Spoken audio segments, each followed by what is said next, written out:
Hey everybody, Chris Bassett here, and in this video I'm fixing my dual monitor problem where my one TV has a horrible aspect ratio and color problem. Let's get into it. Let's go ahead and start with the most basic troubleshooting checks. We're going to look at the cable and connections. Simple and powerful. Unplug and firmly reseat the HDMI cable on both ends, both the computer side and the television side. You may try a completely different HDMI cable. I had to go to the store, buy a different cable.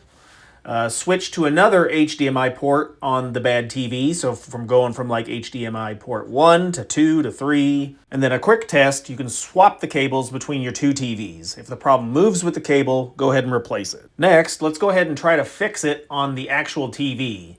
So you'll start here. This fixes it for most people. Grab the remote for the problem TV only, go into your picture or display settings, and change these one by one. You want to manipulate the aspect ratio or picture size to 16 by 9.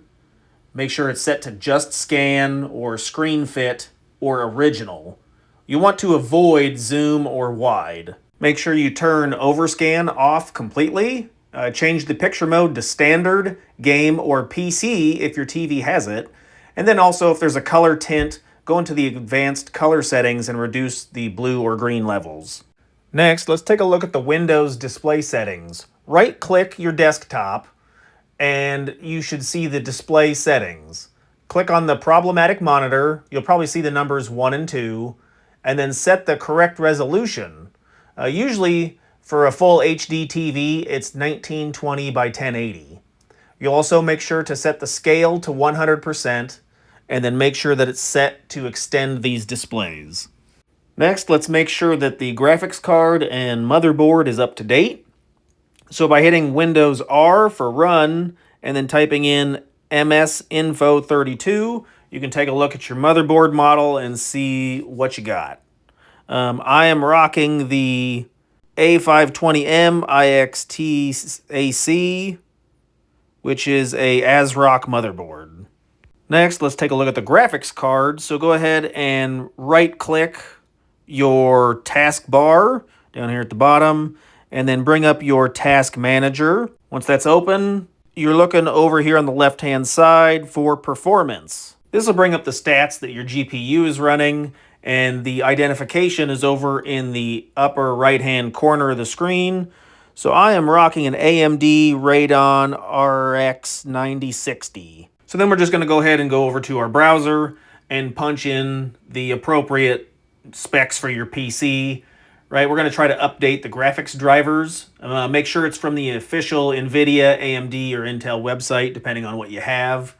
It should be pretty easy to get to, and then a lot of it's automated. On my AMD card, I actually have the app, so it's actually in my settings, and there you go. It's just a one-button click. It's up to date. Make sure you restart your PC after making any changes. And then you could also try testing the problematic TV on another device and see if the issue follows the TV or if it's just with the computer and the TV interaction. And then if you are curious, I will put a link at the end of the video to my ASRock, how to update your BIOS. So if you're having trouble figuring it out, check out that video, and it kind of walks you step by step through of how to update your BIOS. Here's a few other quick tips. You may want to try resetting the graphics driver. Press the Windows key, Control, Shift, and B to reset the driver. Update your driver, which we just did. And then you may look for incompatible apps. So I noticed this problem happened after I installed a couple apps. So you may want to update or uninstall those apps that you think are giving you trouble. Alternatively, you could run a full malware scan using Windows Security to rule out any malicious causes. But we're going to go over the fix that actually worked for me after all this testing. Go ahead and go to your Start menu, right-click, and then choose Device Manager. We're going to go to Display Adapters, and then choose your graphics card, which is mine is the AMD. Go over to Devices, and then choose Update Driver. Choose Automatically Search for Drivers. And, we just did the install, but then it also says search for updated drivers on Windows Update. So let's make sure Windows is up to date. I'm going to go ahead and click on that, and I've got a lot to download and install, so we're going to go ahead and get that done, and that is what fixes it. If this video helped you get your dual monitor setup looking normal again, drop a like and let me know in the comments which step fixed for you. I read them all. And check out some other videos over here. I've got some Amazon links. If you want to help support, use those links. Really appreciate it. Any other questions or comments, put those below. Thanks.